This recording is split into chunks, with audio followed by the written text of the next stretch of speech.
Manchester, by the middle of the 19th century, had become something entirely new in human history. Not simply a large city, not merely a place of trade or culture, but a city built almost entirely around production. From a distance, the skyline was dominated by chimneys, hundreds of them, tall brick stacks releasing smoke that hung low in the air and dimmed the daylight, even at noon. The sky was rarely clear, the air rarely still. The sound never stopped. Steam engines turning, power looms clattering, carts moving through narrow streets crowded with workers, an endless mechanical rhythm that defined daily life. This was not a city that had grown slowly over centuries. It had exploded into existence within a single lifetime, driven by cotton, powered by coal, accelerated by steam. In just a few decades, Manchester transformed from a modest market town into the industrial center of the world, a place where human labor, machinery, and global trade converged with unprecedented speed. What emerged here was not planned. It was not fully understood, but it would change how cities were built, how people worked, and how economies functioned across the globe. This was one of the first true industrial cities, a place that did not set out to create the modern world, but did so anyway. This is Manchester in the 1850s. Before the factories and smoke transformed it, Manchester was a quiet provincial town.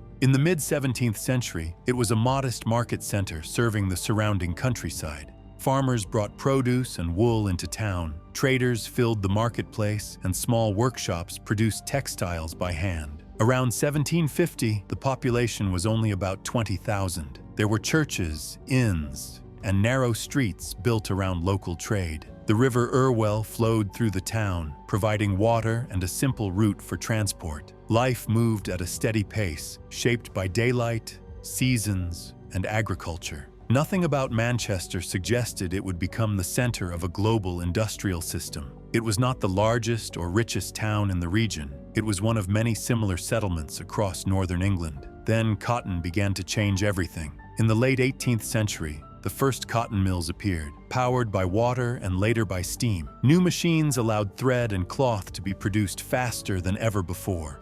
When steam engines replaced water wheels, factories no longer needed rivers. They could be built wherever coal and labor were available. Manchester had both. Within a few decades, mills multiplied, people arrived in large numbers, and the quiet market town began to transform into something entirely new. What happened to Manchester in the early 19th century was not slow urban growth. It was an explosion. As cotton mills multiplied, people arrived from across Britain and Ireland in search of work. The population rose rapidly. Around 1800, it had reached roughly 50,000. By the middle of the century, it had surged past 300,000. Entire neighborhoods appeared within a generation. Streets were laid out quickly, often without long-term planning. Rows of housing were built wherever land was available, designed to accommodate as many workers as possible. Infrastructure struggled to keep pace. Roads were crowded, sanitation was limited, and public services lagged behind the speed of expansion. The city grew faster than it could organize itself. Factories dominated the landscape. Tall brick mills rose beside canals and roads, their windows stretching across multiple floors. Chimneys towered above the rooftops, releasing constant smoke into the air. Day and night, machinery operated inside these buildings, driving production on a scale that had never existed before.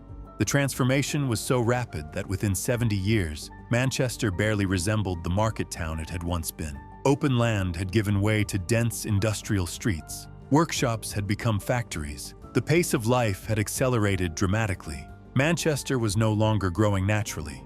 It was being built by industry, at industrial speed. Inside a Manchester cotton mill in the 1850s, the first thing you noticed was the noise. It was constant and overwhelming. Power looms clattered in long rows. Spinning frames whirred at high speed. Steam engines drove belts and gears that connected hundreds of machines across multiple floors. Conversation was nearly impossible. Workers learned to communicate with gestures or by reading the rhythm of the machinery around them. The air was thick with cotton dust. It settled on floors, clothing, and skin, and it filled workers' lungs over years of exposure. Windows were often kept closed to maintain humidity, which prevented threads from breaking, but made the air hot and stifling. Ventilation was poor, and the environment was exhausting. Machines dictated the pace of work, Each worker tended several looms or spinning frames at once, constantly moving to repair broken threads, replace bobbins, and keep production flowing.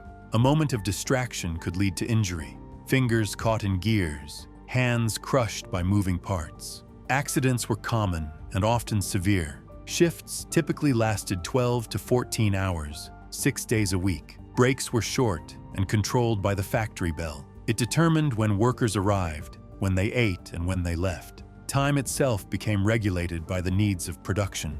Inside these mills, human labor moved to the rhythm of machines, and the machines rarely stopped. Just beyond the factory walls were the neighborhoods where Manchester's workers lived, and the density was extreme. Housing was built quickly and cheaply to keep pace with the growing population. Rows of back-to-back terraced houses filled entire districts, often with little space between them. Many families lived in a single room. In some cases, multiple households shared the same building, courtyard, water pump, and outdoor privy. Privacy was rare, overcrowding was constant, sanitation was poor, and clean water was limited. Waste accumulated in narrow streets and shared spaces, creating conditions where disease spread easily. Outbreaks of cholera, typhus, and tuberculosis were common. In the poorest districts, average life expectancy could fall into the mid-20s. Manchester's population included large numbers of Irish immigrants, many arriving after the famine of the 1840s. By the early 1850s, they made up a significant portion of the city's workforce and often lived in the most overcrowded areas, where rents were lowest and conditions most severe. Tensions over jobs and wages sometimes surfaced, but proximity and necessity forced people to live side by side. Children were part of this workforce as well. Many worked long hours in the mills, contributing to family income from a young age. Life for industrial workers did not end when the factory shift did. It continued in crowded streets and small rooms, shaped by the same pressures of rapid urban growth and industrial demand. By the 1850s, Manchester's atmosphere had become one of its defining features. Smoke poured constantly from hundreds of factory chimneys, mixing with coal fires from homes and workshops. The air hung heavy over the city, often gray and difficult to breathe. Even in the middle of the day, sunlight could appear dim through the haze. Soot settled on rooftops, streets, and windows within weeks, coating buildings in a layer of black residue. The River Irwell, once a natural waterway running through the town, had become heavily polluted. Waste from textile dyeing, chemical processing, and nearby industries flowed directly into the water. Its color changed with industrial output, and its smell carried across nearby districts. Clean water was increasingly scarce for many residents. Yet pollution was not always seen as a problem to be solved. For many observers at the time, it was evidence of productivity. A smoking chimney meant a factory was running. A darkened skyline meant goods were being produced and wealth was being generated. Industrial success was visible in the air itself. Visitors to Manchester often remarked on the grime, the smell, and the darkness. Some were alarmed by what they saw. Others viewed it as proof of progress and modern power. The city's environment reflected its purpose. Production came first, and everything else adapted around it. Manchester did not operate in isolation. By the mid-19th century, it was part of a vast global network of trade, transport, and labor. Raw cotton arrived from across the world, but most of it came from the American South. By 1860, the majority of the cotton processed in Manchester had been grown on plantations worked by enslaved people thousands of miles away. The city's industrial success was deeply connected to that system. Cotton traveled by ship to the port of Liverpool, then moved inland to Manchester by canal and, increasingly, by railway. The Liverpool and Manchester Railway, opened in 1830, transformed the speed of transport. What once took days by canal could now be done in hours. Faster transport meant faster production cycles, quicker deliveries, and greater profit. Raw materials flowed into the city continuously, feeding its mills. Finished goods moved just as quickly in the opposite direction. Cloth, thread, and garments produced in Manchester were shipped across Britain, Europe, Asia, and the Americas. The city exported most of what it produced, supplying a growing global demand for cheap textiles. Manchester became a processing center in an international system. Materials arrived, were transformed by machines and labor, and were sent back out into the world. Its factories depended on distant fields and foreign markets. The industrial city was not just local, it was global. As Manchester expanded, people began to study it closely. Some saw a warning, others saw a model for the future. In the 1840s, Friedrich Engels lived in the city and documented what he observed in the condition of the working class in England. He described sharp divisions between social classes. Wealthy merchants and factory owners lived in more comfortable districts or suburbs, while industrial workers were concentrated in crowded, unhealthy neighborhoods. The two worlds often existed side by side, but rarely intersected. Social reformers, physicians, and investigators visited Manchester and reported on living conditions. They documented disease, industrial injuries, child labor, and overcrowded housing. Government inquiries collected testimony from workers, factory owners, and local officials. Over time, this growing body of evidence led to gradual reforms. Factory acts began to limit child labor and regulate working hours. Public health measures addressed sanitation and water supply. Housing regulations slowly emerged, attempting to improve conditions in the most overcrowded districts. Yet not everyone viewed Manchester negatively. Many observers admired its productivity, innovation, and economic power. To them, the city represented progress and modern industry. It showed how steam power, capital, and organized labor could produce goods on a massive scale. Manchester became a place of debate, a symbol of both the costs and the possibilities of industrialization. A city studied not only for what it was, but for what it suggested about the future. By the 1850s, Manchester had moved beyond being just a city. It had become a blueprint for industrialization across the globe. Other towns and cities studied its factories, streets, and transport networks. They looked at how production could be organized on an unprecedented scale. The cotton mill, with its rows of synchronized machines and regimented labor, became a template. The factory town, where workers lived near their place of employment, was replicated in Britain, Europe, and North America. The patterns Manchester perfected, the separation of work from home, the subordination of human labor to machine rhythm, and reliance on global supply chains, spread rapidly. Its industrial model was copied, adapted, and exported. Wherever new factories arose, they often mirrored Manchester's structure,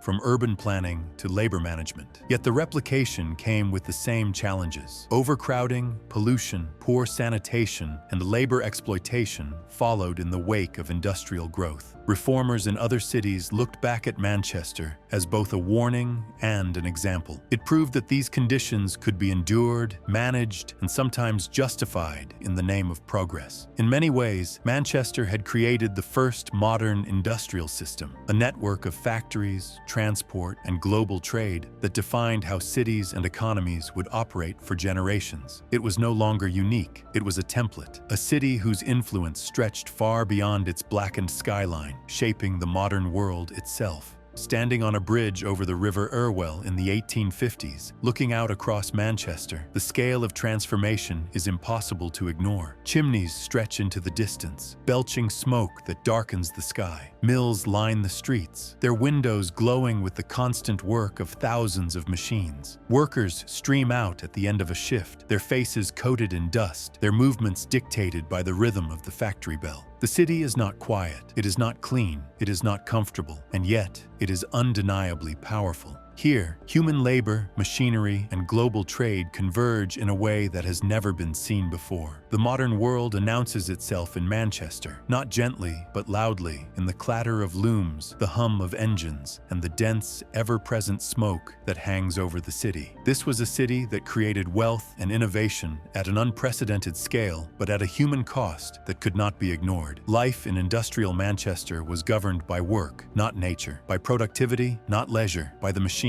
not the individual. And yet, the patterns it established, the factories, the railways, the global supply chains, spread across the world. Manchester's experience became a lesson, a warning, and a model all at once. From smoke and soot, the modern industrial age was born, and it all began here in Manchester.